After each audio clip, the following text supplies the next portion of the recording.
Good day, everyone. Welcome. I'm Orlando Roberts, and today we're going to be talking about Universal Design for Learning, UDL. In this presentation, we're going to be talking about what is UDL. We're going to be explaining the principles of UDL. We're going to be talking about the application of UDL in STEM classroom, and also we're going to be mentioning some benefits of UDL. What is UDL? Now, UDL or Universal Design for Learning is an approach to teaching and learning that gives all students equal opportunity to succeed. UDL aims to reduce barriers to learning and ensure that all learners have equal opportunity to succeed. Now, looking at the image here, we have the first image where the persons are given the same number of box, and in the second image they're not. Now, as you can see in the first image, one of the persons are unable to see the game even though they're given the same number of resources. So UDL ensures that there is no person left behind. So UDL ensures that we have equity. So there is an equal opportunity to succeed, right? So and they remove the barriers to succeeding. So instead of giving everyone the same number of resources, only the persons who really need the resource to succeed will be given it. Let's talk about the principles of UDL. Now, there are three main principles of UDL: multiple means of representation, multiple means of action and expression, and multiple means of engagement. Now, let's talk about multiple means of representation. Multiple means of representation deals with presenting the information in different ways to support access and understanding. So to ensure that each person have the best opportunity to succeed, we are going to present information in different ways. So persons who might be visual learners, we will explore videos, or we'll explore pictures. For those who are audio learners, they'll explore um, music or sound recordings. And for those persons who are tactile, they may interact with a simulation or a game. Now, let's talk about action and expression.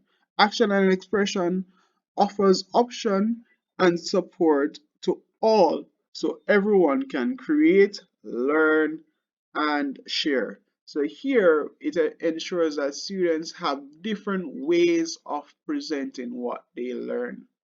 So based on their learning style, they may present the information in a different way. And engagement looks at offering options and support to stimulate, motivate, and sustain enthusiasm for learning. So students will be explore, exploring different avenues so they are kept engaged in the learning environment. Let's talk a little bit more about representation. So here, again, it's talking about offering information in more than one format. So based on the learning style of the students in the class, they will be exposed to a variety of information.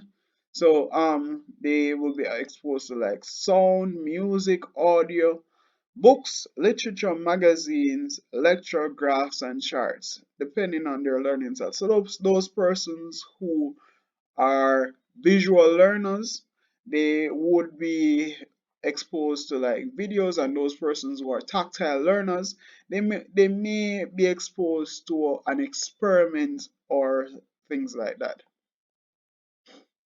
Now, action and expression looks at giving learners more than one way to interact with the material and show what they know.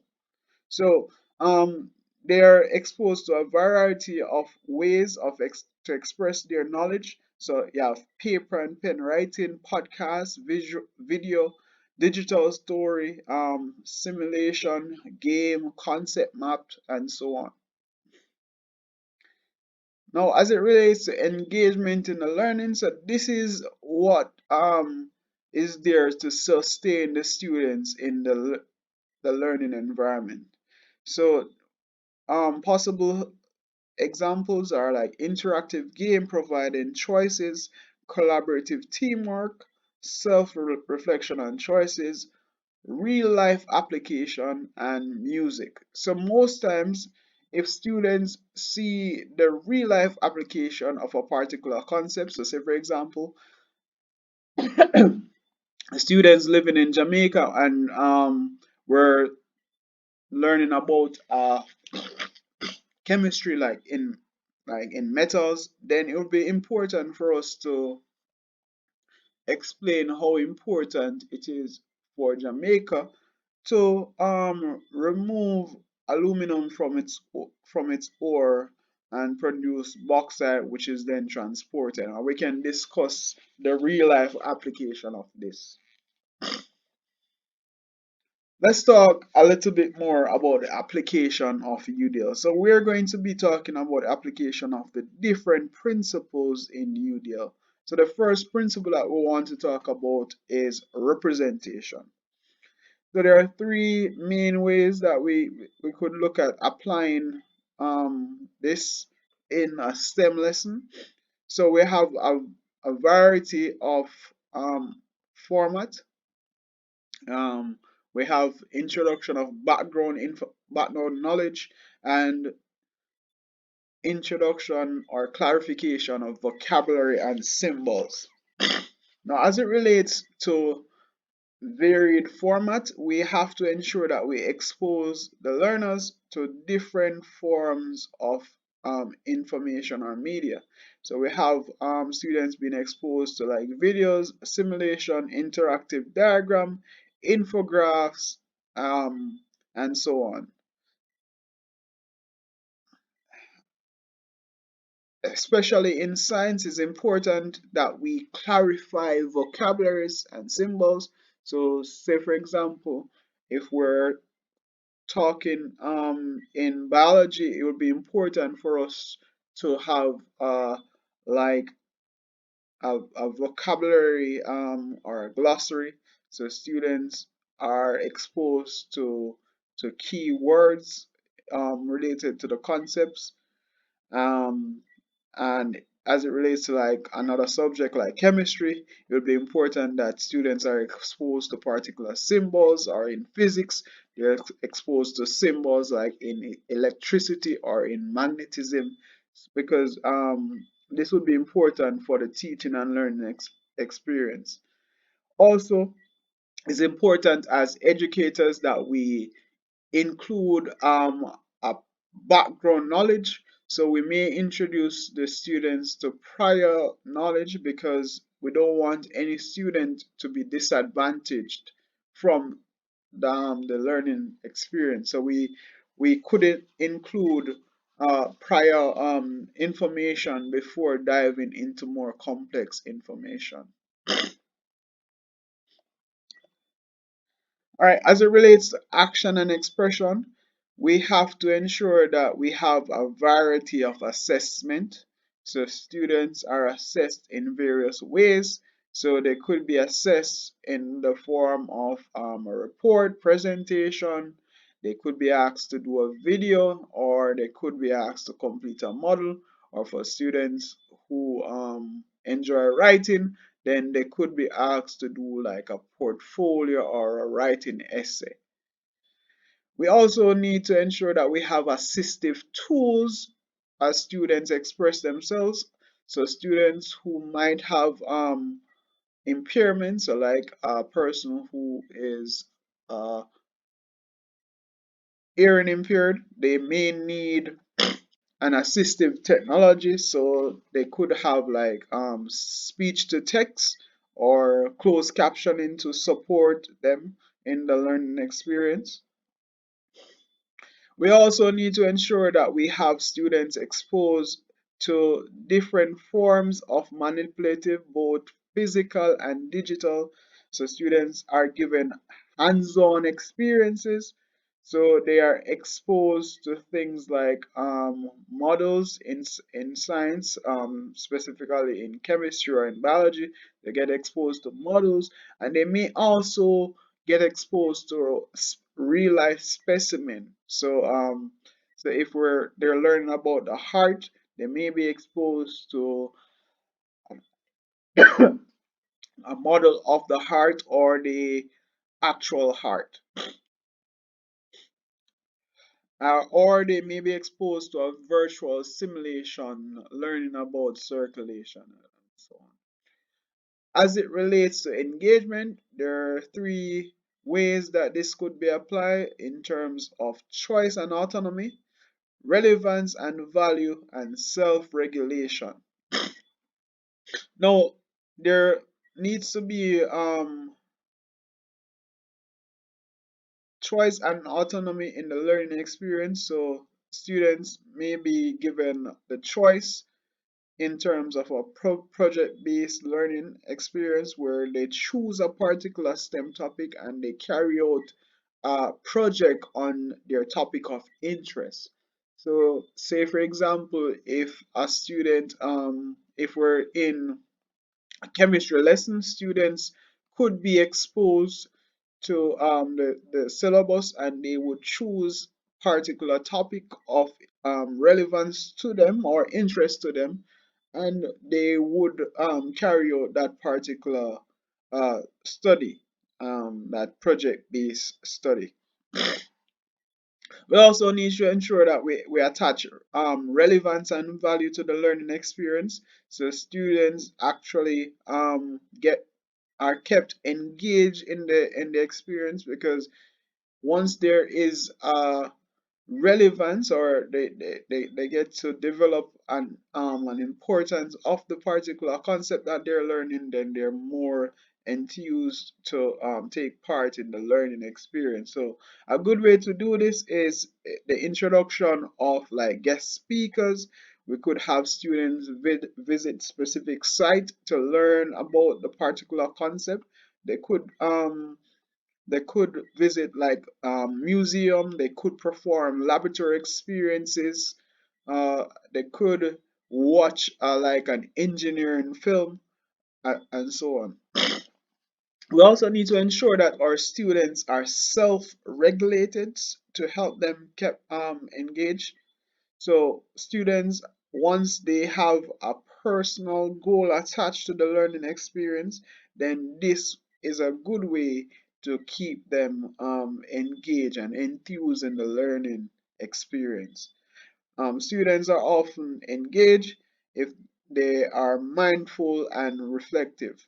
So we could incorporate mindfulness and reflection sessions to aid stress management and focus. Let's talk about some benefits of UDL. So one benefit of UDL is to support diversity. So UDL support diversity by the introduction of differentiated instructions. So students are catered to with varying abilities and learning style, and ensure that they have access and engage with the curriculum. So students who have different learning style, it is differentiated in the lesson. UDL ensures that barriers are reduced by offering multiple ways to learn and demonstrate understanding. So different learning style would not be disadvantaged if only one learning style is presented, because UDL ensures that there's different ways of representing the information. Students get different ways of uh, exercising what they learn, and they get different ways of being engaged in their so UDL ensures that there isn't any student disadvantage, so it removes obstacles that might hinder the students.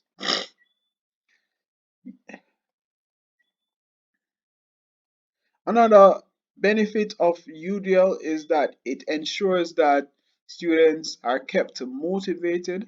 So and it promotes active learning. So it ensures that students are provided with choices and involving in students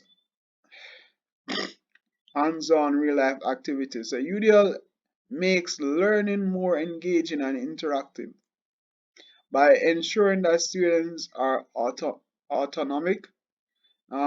Students are given control over their learning, foster sense and ownership and responsibility, which can boost motivation and enthusiasm. Students also are exposed to a more positive learning environment, so there's inclusivity in the classroom and students feel valued and capable, and this can reduce dropouts and improve overall retention and understanding. The UDL also improve learning outcomes, so students have a better understanding and retention. So there's multiple ways of representing the information, as we mentioned before, and students are also given scaffolding. So where students need support, they're given that support, and this would aid into deeper understanding and help in skill development. Also, this allows for the enhancement of critical thinking and problem solving, encouraging students to explore different ways to solve problems promotes critical thinking and creativity. Students also are given the opportunity to collaborate, so students will work in groups, and this will foster collaboration and communication skills, which is essential to problem solving in real world contexts.